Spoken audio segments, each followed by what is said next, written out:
Volodymyr Zelensky slams airstrikes on Ukraine's civilian energy infrastructure as cynical Russian terror.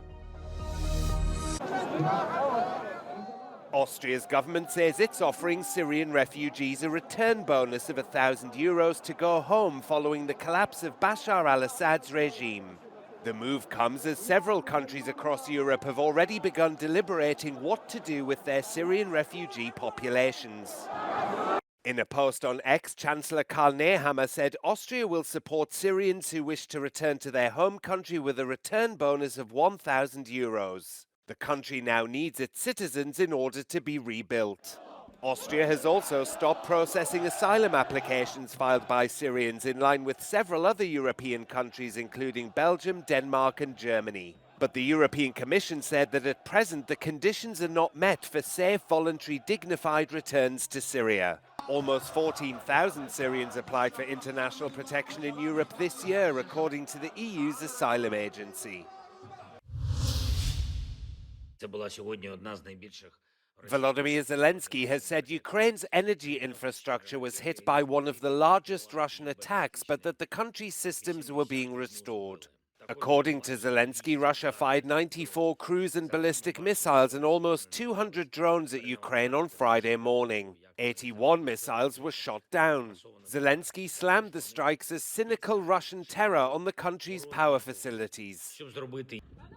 Russia fired at critical infrastructure in the western city of Ivano-Frankivsk, prompting authorities to shut off power for central heating and hot water.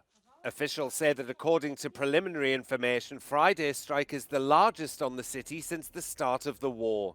And in the southern city of Odessa, authorities say air defenses shot down all Russian missiles. There was some damage to civilian infrastructure from falling debris, but no reported injuries or fatalities.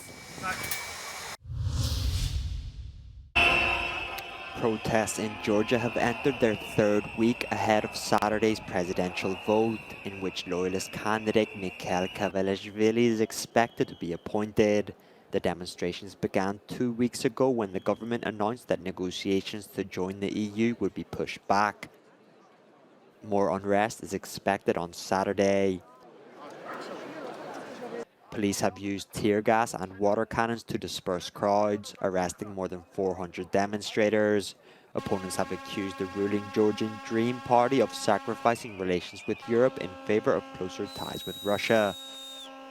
President Zurabishvili has repeatedly spoken out in favor of the protesters, backing their stance that the October parliamentary elections were tainted by widespread irregularities.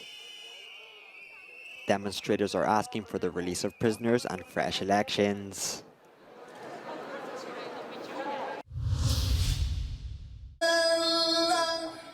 Syrians have observed the first Friday prayer since the dramatic downfall of President Bashar al-Assad.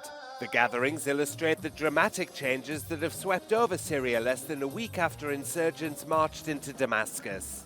The main insurgent force, Hayat Tahrir al-Sham, has worked to establish security and start a political transition.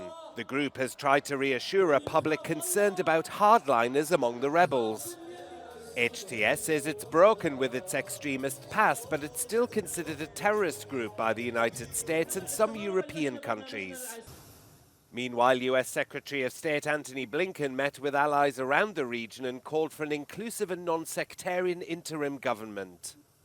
In Baghdad, Blinken met with Iraqi Prime Minister Mohammed al-Sudani, saying both countries wanted to ensure the Islamic State group doesn't exploit Syria's transition to re-emerge.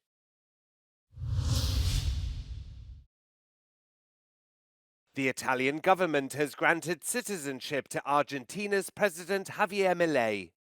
Milei is in Rome to meet Prime Minister Giorgia Meloni and to attend her Brothers of Italy party's annual festival. On a previous trip to Italy, Milei said he felt 75% Italian as 3 of his grandparents were from Calabria. But the news has been met with anger on social media from people who say the children of migrants born in Italy find it hard to obtain citizenship.